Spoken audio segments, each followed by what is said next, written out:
વડોદરા શહેરમાં અંધ લોકોની પણ લારીઓ દબાણ શાખાની ટીમ દ્વારા ઉપાડી લેવામાં આવી છે। વડોદરા શહેરના વિવિધ વિસ્તારોમાં દબાણ શાખાની ટીમ દ્વારા લારી ગલ્લાના દબાણો દૂર કરવામાં આવે છે, પરંતુ વડોદરા શહેરમાં અંધજન લોકોની લારીઓ પણ છે। વડોદરા મહાનગરપાલિકાની દબાણ શાખાની ટીમ દ્વારા તેને ઉપાડી લેવામાં આવે છે, જ્યારે વડોદરા મહાનગરપાલિકાના મેયર દ્વારા સૂચન આપવામાં આવ્યું છે, છતાં પણ અંધજનોની લારીઓ ઉપાડવામાં આવે છે।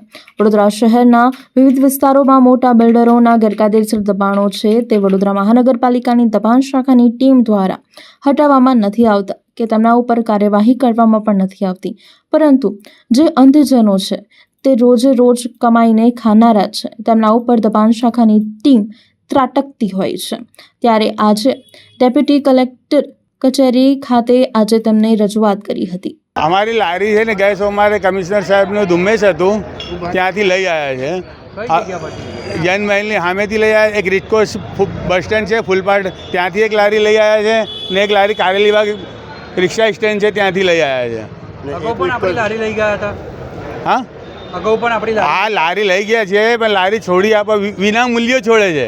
પણ અત્યારે આવું કહે છે કે 25, કારણ કે કોઈ કાઉન્સિલર છે નહીં, બરાબર છે, એટલે 2500 રૂપિયા આ લોકો માંગે છે। તો કાઉન્સિલર અમારી સિફારિશ કરે છે તો મફત વિના મૂલ્યે જ છોડે છે, પણ અત્યારે શું છે કે આ લોકો 2500 રૂપિયા માંગે છે। 2500 રૂપિયા અમે કેવી રીતે લઈશું? અમારું ઘરનું ગુજરાન ચલાવીશું કે 2500 રૂપિયા એમને આપીશું? पहले भी लारे ले गए લારી પર લખેલું છે ને? હા, લખે બ્લાઇન્ડ સર્ટી તક ચોટેલું છે, બ્લાઇન્ડ 100% બ્લાઇન્ડ સર્ટી ચોટેલું છે, તો બી લઈ ગયા છે। માલ લાવી હશે તો કેટલી તકલીફ પડશે? હવે લઈ કેવી રીતે લઈ લાવવાની?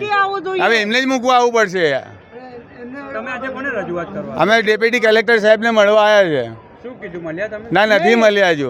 શું માંગણી છે તમારી? બસ એ જ છે, અમારી લારી છૂટી જાય, અમારું ભરણ પોષણ ઘરનું ચાલુ થઈ જાય। आणि जैથી લાયા તઈ મૂકી જાય। મારું નામ રિયા।